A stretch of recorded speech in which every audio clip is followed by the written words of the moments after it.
ঘরে কেন চৌধুরী মতো? স্যার কি ঘুরতেছো কেন? না স্যার, ঘুরতে তো হইবই স্যার, বুঝছেন? সেজন্য অ্যাডভান্স একটু ঘুরে লইলাম, বুঝছেন? তো অসুবিধা না স্যার, কি করতে হবে স্যার আমাকে বলেন, আমি করে দিচ্ছি স্যার।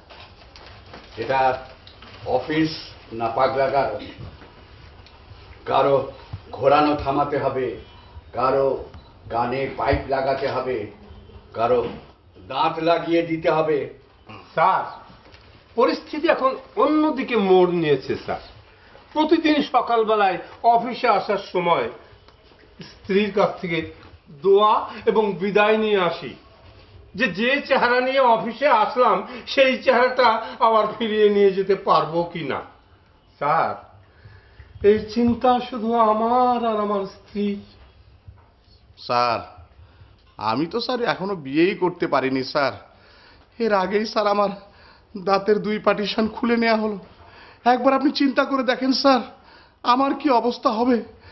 আমার বউ যদি জানতে পারে যে আমার অরিজিনাল দাঁত না নকল দাঁত লাগিয়ে রেখেছি, তাহলে তো সে সব সময় যখনই ঝগড়া লেগে যাবে আমার দাঁত দুটো স্যার খুলে টানতে চাইবে, নিয়ে কাছে রাখতে চাইবে। কেন? পার্টিশন দিয়ে তার কি হবে? তার কি হবে মানে? আরে তারই তো বেশি লাভ হবে। আমার 2 জোড়া দাঁত খুলে সে জিম্মি করে রাখবে। আমি কোথাও যেতে পারবো না, বাপের বাড়ি গেলেও আমার দাঁতগুলো নিয়ে যাবে। মানে সব সময় স্যার সব সময় তার কাছে আমাকে নত হয়ে থাকতে হবে স্যার। ব্যাপারটা বুঝতে পারছেন না? নারীর মন স্যার, ওই যে কথায় আছে না, নারীর মন দেবনো জানন্তী, মানে বিধাতাও নারীর মন বুঝতে পারেনি স্যার। আমি তো এখন স্যার ধরা পড়ে গেলাম।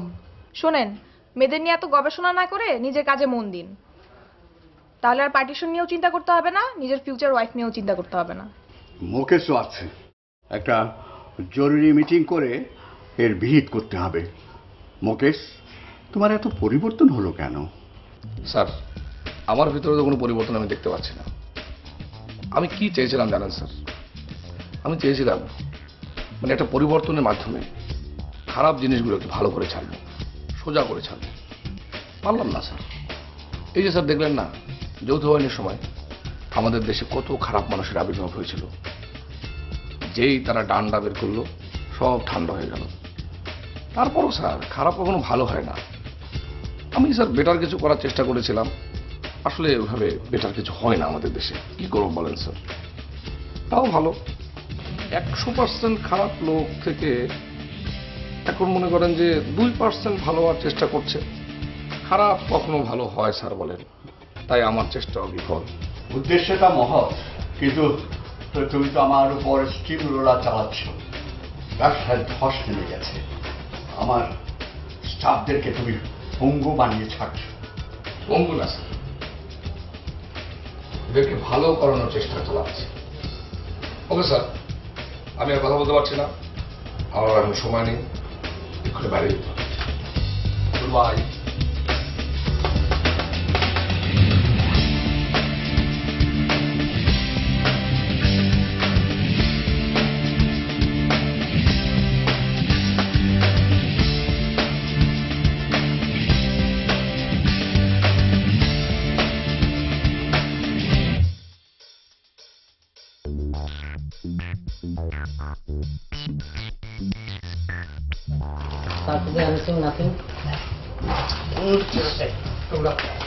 ব্যবসার কি অবস্থা? মুড়িতে নেমেছে।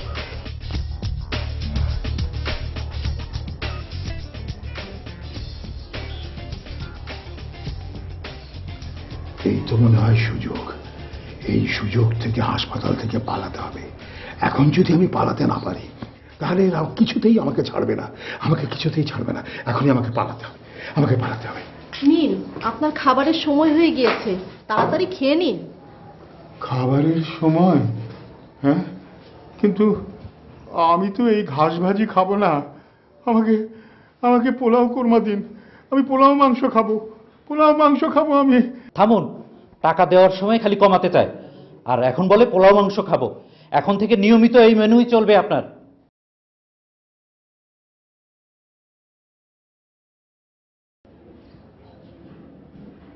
তাই বলে এরকম জ্যান্ত ঘাস? কিসের জ্যান্ত ঘাস? এটা তো শাক। ওই একই কথা। আপনারা দেখছি আমাকে মেরে তারপরে ছাড়বেন। আল্লাহ, তুমি আমাকে রক্ষা করো আল্লাহ। শুনুন, ডাক্তারের কাজ রোগীকে মারা না, তাকে সেবা দিয়ে সুস্থ করে তারপর বাড়িতে ফেরা। জি, আর আমরা তাই করছি। আপনারা কি করছেন সেটা তো আমি দেখতে পাচ্ছি, সেটা দেখেই তো আমি শেষ প্রান্তে চলে এসেছি। এখন এখান থেকে যেতে পারলে বাঁচি। স্যার, এই রুগীকে ছাড়া যাবে না দেখছি। যেভাবে এখান থেকে বদনাম শুরু করে দিয়েছে, আমার তো মনে হচ্ছে বাইরে গিয়ে ধরে ধরে গেটে গিয়ে সবাইকে বলে যাবে। ঠিক বলেছো, তুমি মোটা ইঞ্জেকশনটা পুশ করে দাও, আমি চেম্বারে আছি। হ্যাঁ, মোটা ইঞ্জেকশন? না না না না না, আমি মোটা ইঞ্জেকশন দেবো না তো। এ কি করছো? এই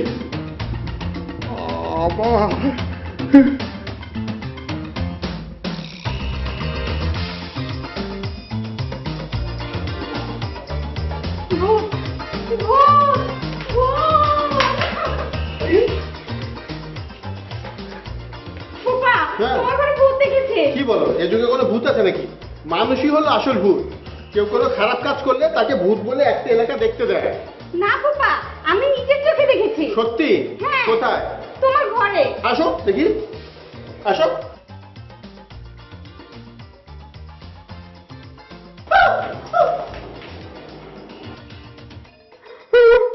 সত্যি তো ভূত। কি করছো? ভূত না, আমি তোমার বউ। তোমাকে তোমাকে এইরকম লাগছে কেন? রূপচর্চা করছি। কে যে তোমাকে এই কলেজে নিয়ে লায়ার হইতে বলেছে?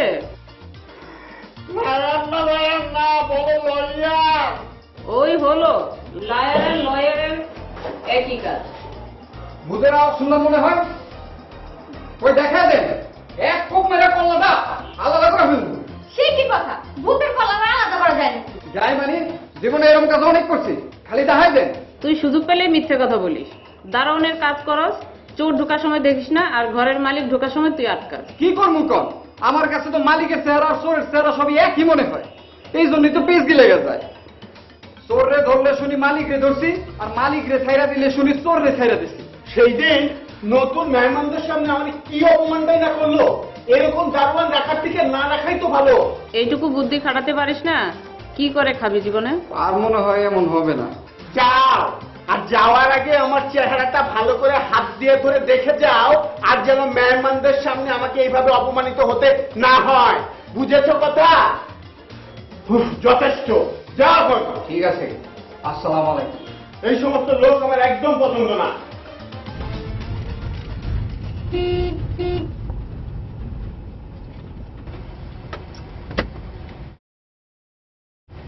আসলে জানেন, এই যে আমাদের দেশে রিক্সাওয়ালাগুলো, বুঝতে পেরেছেন, আসলে রিক্সা চালানোর জন্য স্মার্ট হতে পারলো না। আমার মাঝে মাঝে মনে হয় যে এই রিক্সাওয়ালাদের ক্লাস 10 পর্যন্ত পড়াশোনা না জেনে রাস্তায় কেউ এইসব রিক্সা নিয়ে নামতে পারবে না। রিক্সাওয়ালাদের দোষ কি? গাড়িওয়ালারাই তো এখনো ভদ্র হতে শিখলো না। রাইট। আসলে দেশের এখন যে অবস্থা। দেশ আবার কি করলো? না ঠিক দেশ কিছু না, মানে বললাম আর কি। এই যে দেখেন, এই দেখেন, এখনই জ্যাম বাজবে, মানে জ্যাম জেলি, এইভাবে একটা দেশ চলতে পারে? আমার মাঝে মাঝে কি মনে হয় জানেন, আমি এইসব গাড়িটা কিনা বাদ দিয়ে একটা হেলিকপ্টার কিনে ফেলি। ঠিক আছে, হেলিকপ্টার কিনবো, আকাশ দিয়ে উঠবো, কোনো জ্যাম থাকবে না, কোনো রিক্সা নেই, কিছু নেই। গায়ে হাত দিবেন না, প্লেন কিনবেন, আকাশে উড়ে বেড়াবেন, যেখানে সেখানে নামবেন কিভাবে? বুদ্ধিমান ছেলে, অনেক বুদ্ধিমান ছেলে, ঠিক কথা বলেছেন। দেখেন, আমরা হচ্ছি এই দেশের প্রথম শ্রেণীর নাগরিক। প্রথম শ্রেণীর নাগরিকদের জন্য এই দেশটা একটা বসবাসের অযোগ্য হয়ে গেছে। শোনেন ড্রাইভার, আপনি একটা কাজ করেন, এই গাড়ির গ্লাস নামিয়ে দেন, তারপর ফুল সাউন্ড দিয়ে দেন, গান শুনবো। এটা অভদ্রতা। গান শুনলে গ্লাস বন্ধ করে শুনতে হয়। রাস্তার লোকজনের ডিস্টার্ব করে গান শোনার অধিকার আপনার নাই। আর যারা শুনে, আমার ক্ষমতা থাকলে তাদেরকে গাড়ি থেকে নামিয়ে কানে ফুটো ছিদ্র করে দিতাম। কেন ড্রাইভার, আমার খুব টায়ার্ড লাগছে, মানে এত টায়ার্ড। কাজ করো, আমার পাটা তুমি এক হাত দিয়ে গাড়ি চালাও, আর এক হাত দিয়ে আমার এই পাটা একটু ম্যাসেজ করে দাও। খুব আনইজি লাগছে, খুব টায়ার্ড লাগছে। দেখেন, আমি আপনার ড্রাইভার না, গাড়ির মালিক। উচিত হবে আপনি আমার পা মেসেজ করে দেন। তারপরে তুমি ম্যাসেজ করে দিবা, এই কথা না? এই কথা।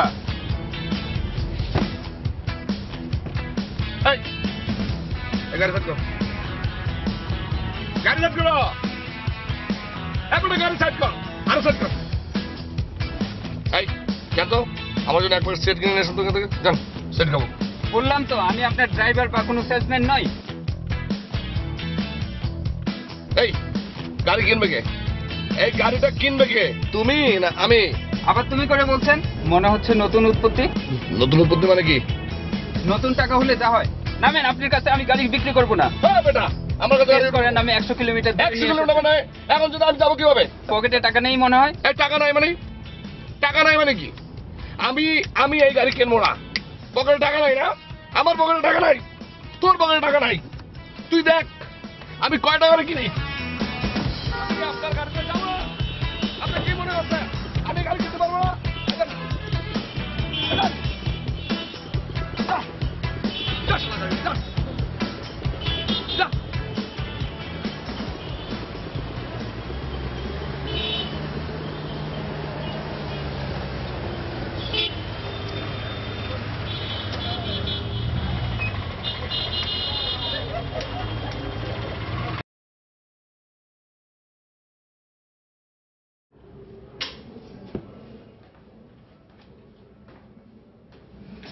না, এইভাবে তো আর পারা যাচ্ছে না।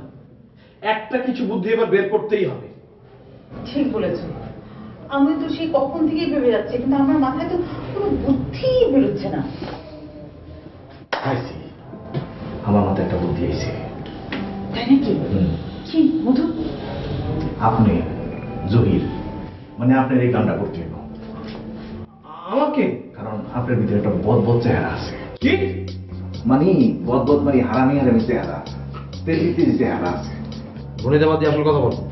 তুমি এক কাম করবা, প্রথমে ডাক্তারের রুমে গম্ভীর ভাবে ঢুকবা, জিম মেরে বয়ে থাকবা, চোখগুলি ছোট ছোট থাকবা, ডাইনে বায়ে কম দেখবা, কথা কম কইবা। ডাক্তার যদি 10টা কয় তুমি 1টা কইবা।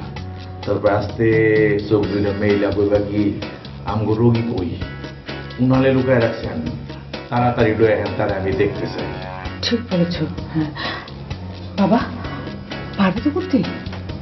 পারবে না? পারবো মানে? অবশ্যই পারবো। এবার অনেক কিছুই পারার নিয়ত করে বাড়ি থেকে বেরিয়েছি। বেশি উত্তেজিত হইবে না, পরে তোমার আবার রোগী বানায় রেখে দেবে, এরা সবই পারে। শুরুর আগে আপনি আমাকে ঘাবড়ে দিলেন কেন? এমনিতেই আমি একা মাঠে নেমেছি। শাশুড়ি আম্মা, আপনি আমাকে দোয়া করবেন যেন কাজটা ঠিকঠাক ভাবে করতে পারি, আর শ্বশুর আবার মনোযোগ আকর্ষণ করতে পারি। খারাপ লাগবে না, এমনি দোয়া করো। যাও, কাজটা তুমি ঠিক মতো করতে পারো। আল্লাহ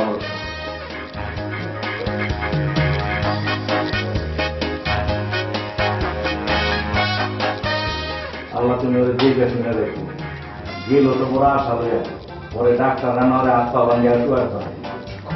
কি রকম কথা?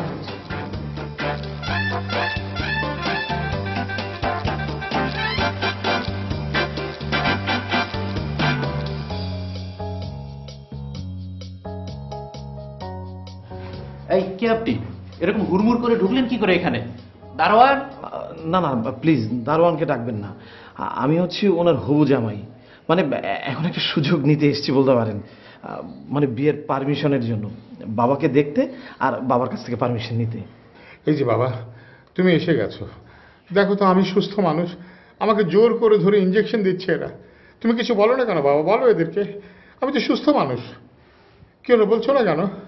প্লিজ আপনারা তাড়াহুড়া করবেন না। সত্যি তো উনি তো ঠিকই আছেন, সুস্থ আছেন। না, ঝামেলা আছে। আপনার ঘুম হয় ঠিক মতো? হ্যাঁ, আমার ঠিক মতো ঘুম হয়। আপনার খিদে লাগে? হ্যাঁ, ক্ষুধা লাগে, অনেক বেশি ক্ষুধা লাগে। আমার না এখন পোলাও কোরমা খেতে ইচ্ছে করে। টাকার জন্য মায়া হয়? বলছেন কি? টাকার জন্য অনেক বেশি মায়া হয়। আপনাদের কোনো কিছু না দিয়ে চলে যেতে ইচ্ছে করছে। তাহলে তো আপনার সবই হয়, বাকি থাকলো কি? ওনার বাড়ি যাওয়া। চলেন বাবা, আপনাকে আমি নিতে এসেছি, চলেন। যান, আপনি পরে আসেন, আমি এখন অনেক ব্যস্ত আছি। ডাক্তারের পারমিশন ছাড়া রোগী নিতে চান? বুকের পাটা আছে বটে আপনাদের।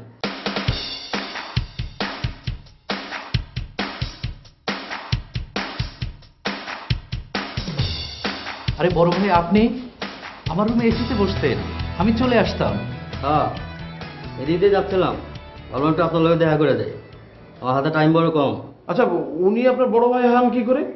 উনি তো দেখতে আপনার থেকে ছোট। বয়সে বড় হলেই বড় হয় না, বড় ভাই হতে হলে অনেক গুণে গুণান্বিত হতে হয়, উনি সেসব গুণই রাখেন। ও আচ্ছা বড় ভাই, আপনি তাহলে কি গুণে গুণান্বিত একটু বলবেন কাইন্ডলি? হ্যাঁ, ফুলখন 6টা, কালো একটা করছে, হ্যাঁ 7টা, হাফ খুন ডজনখানে, জমি দখল, বাড়ি দখল, ছিনতাই, এইসব। ফুল খুন, হাফ। আচ্ছা, হাফ খুনটা কি? বুঝলো না? হাত ভাঙা, পা ভাঙা, গাল কাটা, কান কাটা, এইসব। বেটা বেশি কথা বলে, এসব প্রশ্ন বড় ভাইদের করতে নেই, এসব প্রশ্ন একমাত্র র্যাব পুলিশরাই বড় ভাইদেরকে করতে পারে। ঠিক বলছি না বড় ভাই? সিস্টার জলদি যান, আমার রুমটা সুগন্ধি করে রাখেন, আর বড় ভাইকে নিয়ে সেখানে কিছুটা সেবা দিন। যান যান বড় ভাই, আপনি কোনো ডিস্টার্ব হবে না আপনার, যান। ও থাক, আমি যাচ্ছি। চলেন তো বড় ভাই।